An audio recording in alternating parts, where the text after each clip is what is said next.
So this is a pretty interesting case study. This is a page called Baby Fish Spa. Now this page was started on the 25th of June 2026 and we're now at the 15th of July.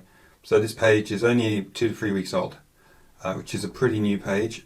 This comes from the United States and they're not running ads. And in that time they have amassed 430k followers organically just from Reels. So it's a pretty specific niche, Baby Fish Spa. So it's just AI Reels of babies dipping their toes into a fish tank, pretty much. So what I've done is gone to Apify Post Scraper and had a look through their content. So as you can see, this is when the page started. That's the graph, age graph, which is when it started. So they went straight into 32k engagements with this first reel. So let's have a look. So clearly that's AI.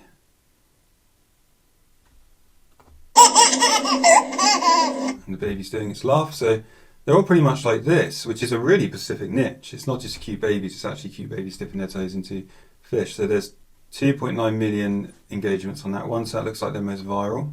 So let's go and have a look at this one.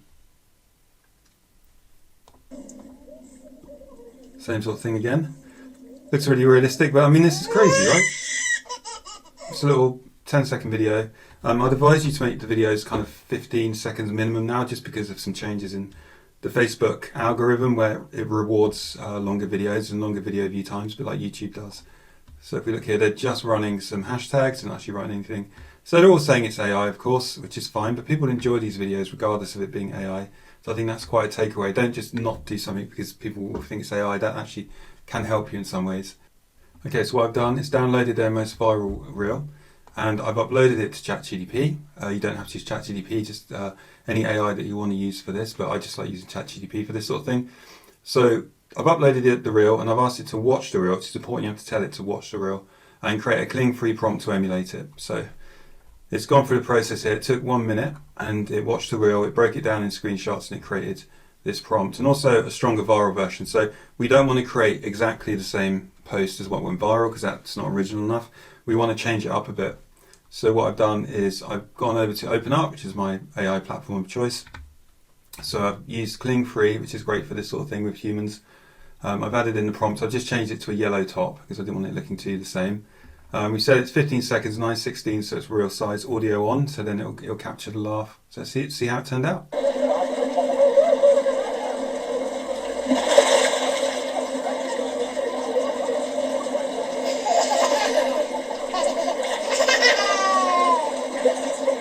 So as you can see, it's usable. It's not exactly what we wanted. So what you do here is tweak the prompt. You might want to paste it back into ChatGPT, get ChatGPT to tweak it, or just tweak it yourself if you feel like it's not very much that's needed.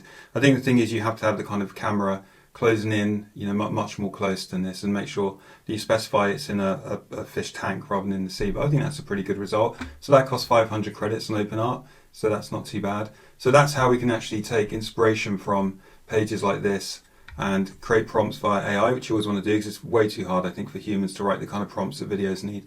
So the other thing you can do with this is to create a kind of a montage of maybe 5 or 6 of these. So once you've got a nice collection of these sort of cute baby reels, just create a kind of a collection of 5 or 6, which actually increases your video time, increases the retention time, and you're going to get paid a lot more from content monetization doing that.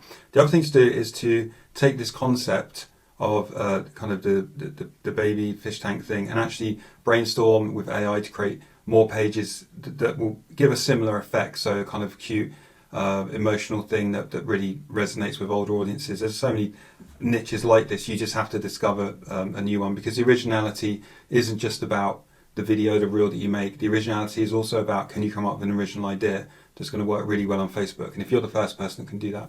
The other thing is I would definitely watermark these videos because they're going to get stolen. So you want to have a very prominent watermark. I've started putting my logos on my reels, and also you want to have your Facebook page name as a kind of text overlay. And some reels even have it kind of floating around on top of the reel, so it's hard to cut it out. So that's something you probably want to do. If you build a page with a big brand, a really prominent brand, actually having a branded video can kind of help you. So even if it gets stolen, at least your brand, imagine you're like Bored Panda, what's going to get you more brand recognition and more views potentially.